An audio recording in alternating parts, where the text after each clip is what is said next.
Welcome back to the program. Joining me now, Frank Cuervo. He is the University of Arkansas Little Rock Director of Athletics. Good to see you, sir. Thank you so much for having me. I appreciate it. Thank you for being here. Of course. Man, we got a lot to talk about. I want to talk about just right off the top. I mean, you and I were talking before the camera started rolling here about how much change is going on in college athletics, particularly the business of college athletics, and how disruptive everything is right now.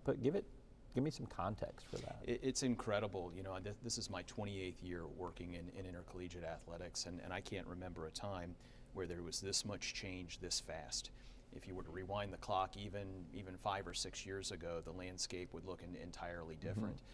When you look at different periods, you know, throughout the almost 200-year history of college sports, I'm not sure there's been this much disruption and change since the advent of Title IX nearly 50 years ago, and there were a lot of good things that came from that. I mean, women's sports have exploded, and it was really a seminal time for college sports and athletics in general. So I'm hopeful that once some of the tides settle, that we'll be in a similar position, and that this era will produce this type of positive results that the Title IX era did. How predictable is it, though? I mean, you know, one of the things that you want to do in business is you want to kind of have some sort of idea of the direction where things are going. I think you know some generalities, but I mean, it seems like things could just shift on a dime in this business now. Definitely. You know, I would say that the ground under our feet is not particularly stable right now.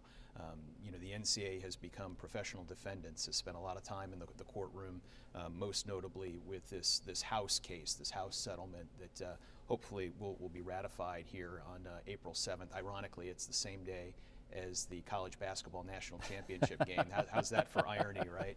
But you know, I think once that's brought to some fruition and there's some finality there, then we can really start to plan and decide what our new normal is.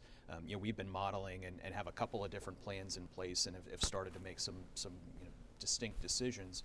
But once that's final, that'll really allow us to be able to determine, you know, this is how we use these new rules to our advantage. This is how we compete. You know, all in an effort to make Trojan athletics as strong as it possibly can be, and to bring, you know, pride and distinction back to UA Little Rock and to the Central Arkansas area. Give me a little bit of an idea of an example of what you're talking about, of where you already see enough clarity that you can say this folds into our vision for where we want to move. Sure. You know, I joke that in some sectors, NIL has become a 4-letter word, right? and certainly you can't go just about anywhere without hearing, you know, NIL, name, image, and likeness, and the advent several years ago that intercollegiate athletics were able to profit and earn as a result of the use of their name, image, and likeness, right? So, you know, heretofore, it's been a situation where that all had to be external. So whether it was a company or there are organizations called collectives that have developed that have a loose tie to the university. Well, now, provided that this House settlement is ratified, that's all going to be able to come in-house. So as an institution, as a university, and an athletics program, we'll be able to work directly with a student athlete to, in effect, extend their scholarship, not only to include, you know, room, board, tuition, and fees, but also to include name, image, and likeness rights. So that's a significant change. How do you do that and not allow corruption to get in there? I mean, to ask this as bluntly as I possibly can. Right. So. Well, I'll tell you, I think actually bringing it in-house and allowing the institutions to administer it is a step toward providing some guardrails, and that's been, I think, one of the major complaints that there haven't been any guidelines or guardrails put in place. So bringing it in-house will allow us to have a degree of control. You know, we'll still have you know, third parties that want to contribute, whether they're individuals or companies, but we'll be able to work with our student athletes to administer that, bring some uniformity to it across, you know, all sectors of college athletics.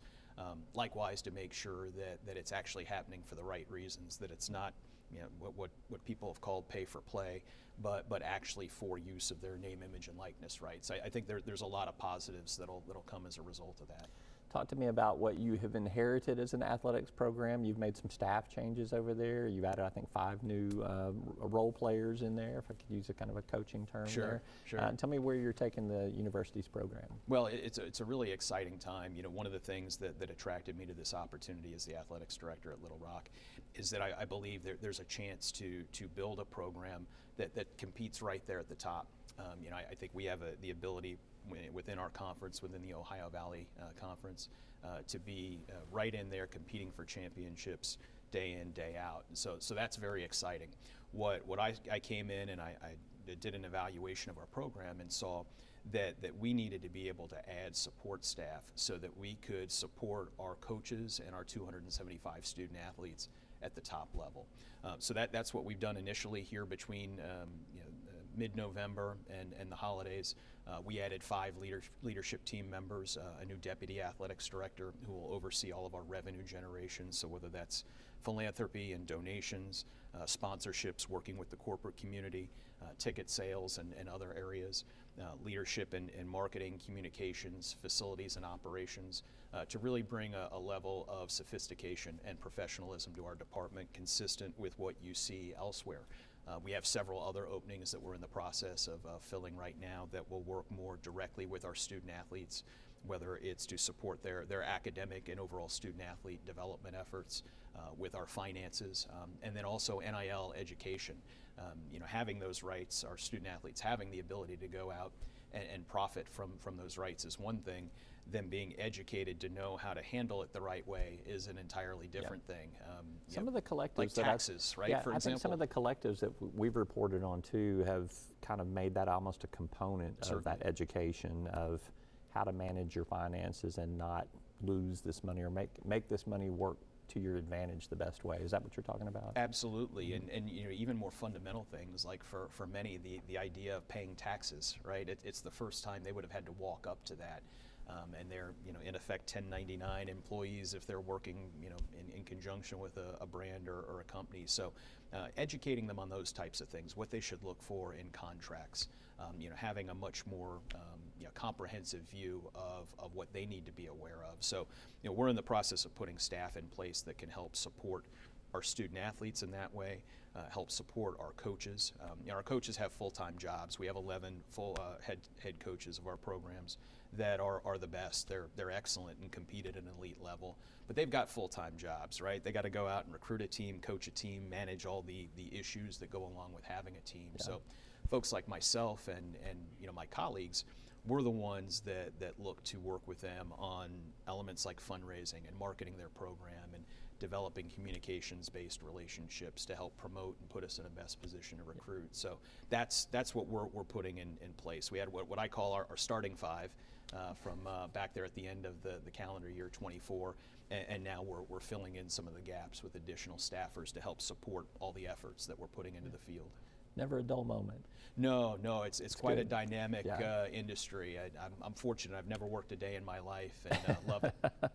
I feel the same way. Frank, Absolutely. Thank you so much. Hey, thank Great you. to visit with you. Appreciate it. All right. Enjoyed it. Frank Cuervo, he is the Little Rock Athletics Director. We will be back with more right after this.